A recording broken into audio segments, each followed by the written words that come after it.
So I'm going to take a pause from our series on reincarnation just for tonight. We'll pick that discussion up again tomorrow. Tonight I want to talk about something else, a concept called universal brotherhood. More accurately, universal siblinghood or universal familyhood. What that means is it's the concept that all humans and actually all living forms are part of something at some level, part of the same something. Now, I know that's a spiritual concept that can be very vague, very nebulous. What does that mean if we're all part of the same thing? We're all connected. Well, let's talk about it. What does that mean, actually? Yeah. You know, in reggae songs, when they say one love, one life, and when in spiritual circles, when you say we're all one, we're all connected. So it takes an understanding that at the level of our higher self or our soul, at the level of spirit, so you have to obviously accept the idea that we're more than our physical bodies, and part of us is intangible, metaphysical. At that level of existence, there is not really any space or time. There's no distance between focal points of energy. The consciousness that makes up our soul is kind of like a focus point of heightened, concentrated, energetic material. However, the material that surrounds it is of the same substance. The whole strata, the whole dimension that our soul exists in is part of the same. It's all the same. And each individuality, each soul, each human, each life form is a gathering of energy, a gathering of consciousness. Now, I know this is kind of hard to conceive of, because in the physical world, you know, I have a body and you have a body, you're there and I'm here, and there's a separation. So how are we one? But when you think of ourselves in terms of energy, in terms of pure consciousness, which the yogis tell us is the substance of our soul, things change. Space changes, time changes, connection changes. When a vibration occurs at the level of our soul, a thought form or an energetic outpouring, it can't not, it's a double negative, it can't not affect all the material and the substance around you. What we think affects others. What we feel affects others. When we grow in consciousness, we affect others. Okay? So that gives an, yikes. Is it time to end already? That gives us a little bit to chew on mentally on how the dimension of the soul works. Yes, all connected. So I'm bringing up this topic of universal siblinghood because there's a lot of divide in the world right now, a lot of separation, a lot of perceived inequality going on. So the tradition that I am steeped in is called the Theosophical Tradition, and there's actually an organization called the Theosophical Society, and I don't mention it very much, but I'm a member of this society, which promotes the open-minded study of science, religion, and philosophy. The three objects are the concepts that are upheld by members, and the first object is that the intention is to form a nucleus of the universal siblinghood of humanity, without distinction of race, creed, sex, caste, or color. So the intention of this spiritual organization is to form a nucleus. Now, not the nucleus, not the only nucleus. There are other organizations, other groups, other, gatherings of, mindful people that are also nuclei. But the Theosophical Society aims to form a nucleus of the universal siblinghood of humanity without distinction of race, creed, sex, caste, or color.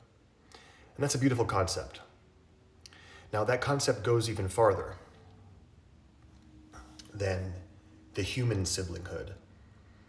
For those of you who have studied yoga philosophy, you might have heard the term ahimsa. Ahimsa means no harm to any life force. So that's a mixed bag, because when you think of not harming any life force or life form, what constitutes a life form? Are rocks and minerals alive? Is the planet alive? Of course, plants are alive, and animals are alive, and people are alive. Yes, Lori, they are. So the concept of ahimsa, to gain enlightenment through yoga, practicing ahimsa, is non-harming all life, including ourselves. Now, everything has life in it, everything. You can tell me that a slab of granite is dead or inanimate and doesn't have life, sure, fine. But perhaps minerals and earth does have some kind of energetic awareness. Of course, modern science isn't proving that right now. But modern science lags 500 years behind yogic science. Ish, 500-ish years. So when you think of practicing ahimsa, non-harm, of course it applies to your fellow brother and sister, your fellow human, but also to the whole planet and forming in all of the cosmos. Why? Because we are all connected at some level. Yeah, we're all connected at some level. And it's hard to intellectualize that. It's hard to cognize that with the brain because the brain isn't used to that. We have 5 senses, the sense windows that look outward. And we think, okay, whatever's not me is something else. And whatever I see out there is not part of me. Whatever I hear out there is not part of this. Well, the reason that we appear to be separated is for a very specific reason. So the universe is smart. It gives us these individual bodies so we can use them to do things in the world and to interact with each other and to gain experience. If everything was perfect at the level of the soul and blissful and we were there all the time and consciously, we would never grow. We would never have the ability to have friction and experience things. Smooth seas never created a skilled sailor. We need to have the conflict that the separation gives us. So let's meditate on that, on all these concepts. So the concept of universal brotherhood of humanity. How do we create realized oneness, realized connectivity between all life, especially humans? So if you're not already seated tall, please do that. Remember our requirements for meditative pose: comfort, tall spine, and stability. Comfort of the whole body, tall spine, and be stable and still. Let the hands rest either on the knees, in the lap, or somewhere where they don't need to move. Make sure your shoulders are relaxed. The main muscular activity is around the spine, nothing else, just the spine. Just keep the spine tall. Hey, Christina, glad you're here. We were talking about universal brotherhood and ahimsa to all life forms. I think you would have liked the convo. You can watch it later. Chime in. All right. Let the eyes gently close. Start to breathe deeply. Place a gentle constriction on the throat. You should be able to hear the breath and feel the vibration in the throat.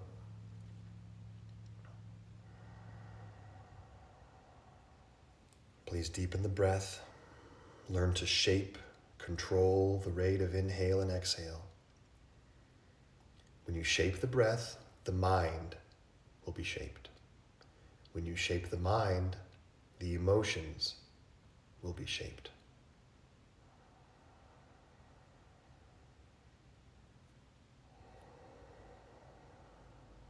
Okay, if you have not done alternate nostril breathing before, you can open your eyes and watch me. If you're familiar with the technique, don't open your eyes, just keep the eyes closed.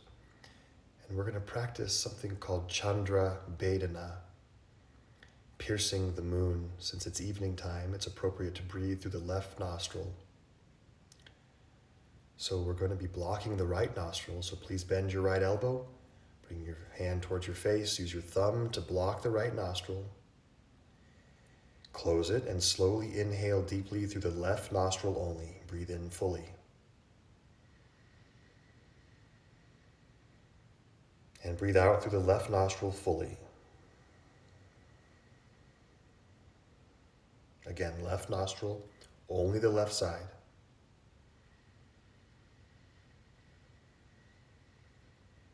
And exhale.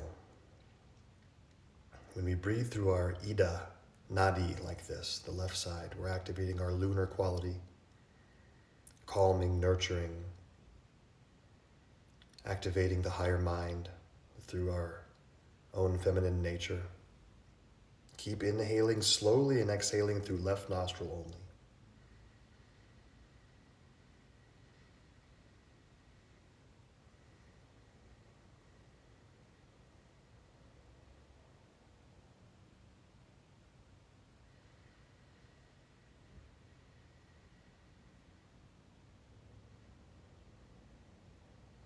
Make the inhale and exhale as even and as easy as you can. We're still taking full breaths.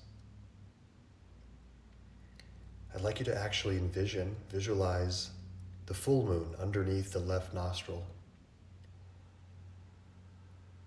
And each time the inhale occurs, you're inhaling etheric lunar energy, prana from the moon, soothing and nurturing, cradling, if you will, the physical body.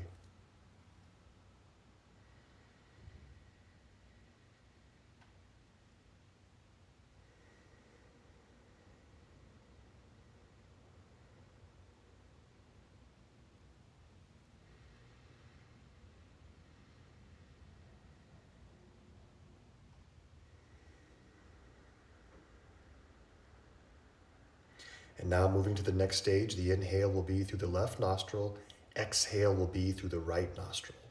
So it's a circular breathing pattern. So on your next inhale, breathe in through the left,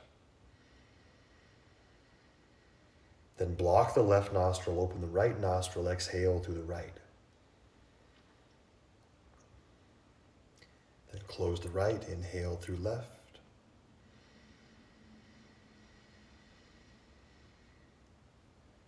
Exhale through right. So please continue with this cycle. Continuing to refine the breath, making it as smooth and calm as possible. Still breathing in silver white lunar light through the left nostril.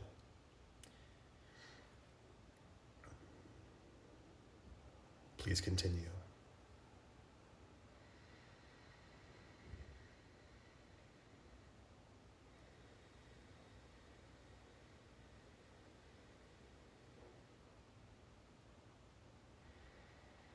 Slow it down, make the breath last longer, perhaps even 9 or 10 seconds for the inhale and exhale if that's comfortable for you.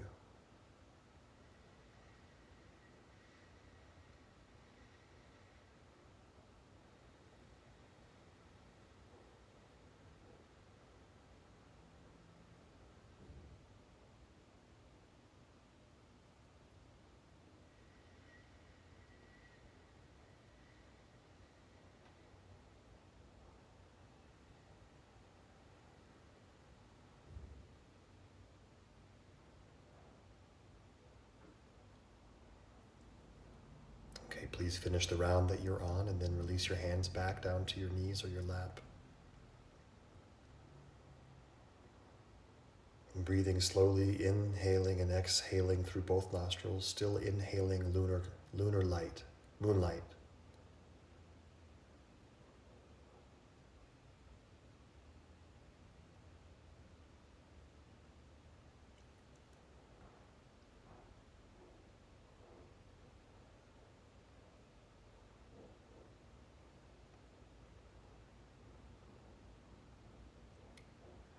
And now for our contemplation practice, universal siblinghood, one family,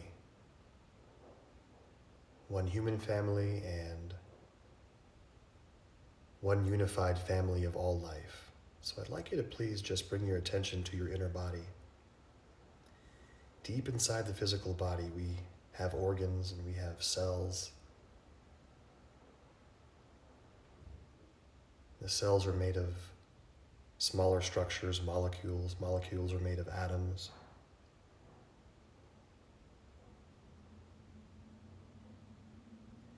Atoms are made of subatomic particles.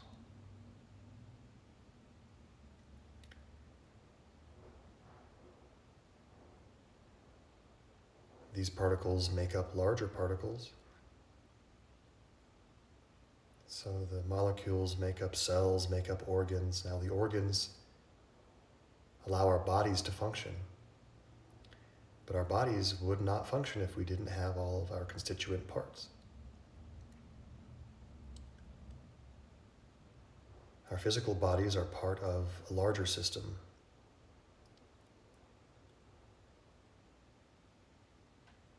The microcosmic world inside of us is reflected in the macrocosm of the earth itself, the solar system, planets of which are organs in the body of the solar system.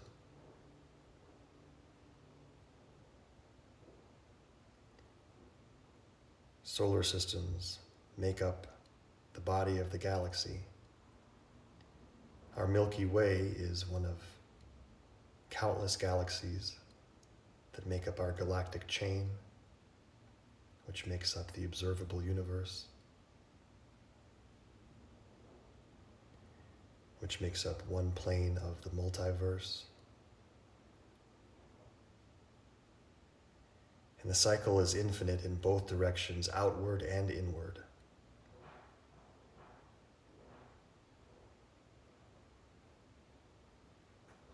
Considering this fact, everything is connected. Everything is intertwined, energetically and physically. The actions of one atom, one molecule, one human body affects all.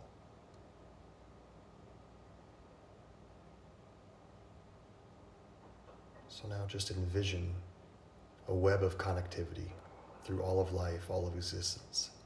Everything is connected.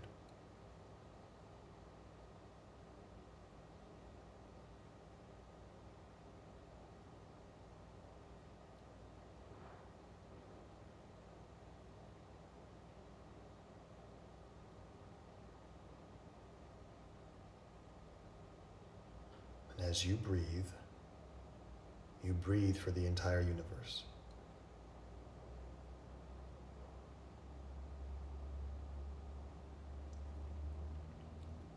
Your breath is the breath of the universe.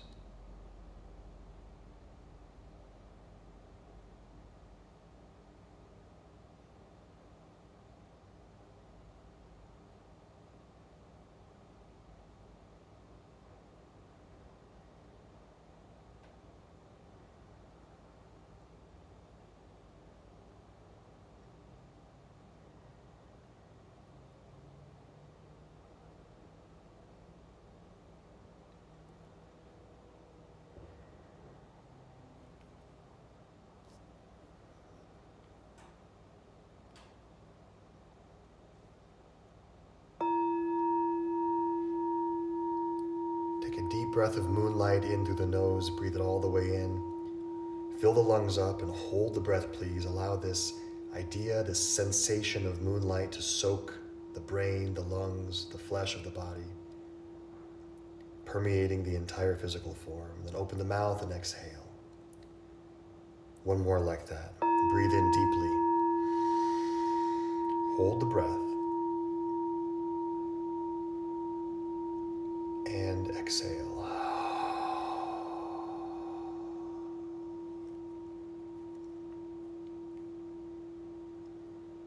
And bow the chin, please. Slowly open the eyes when you're ready.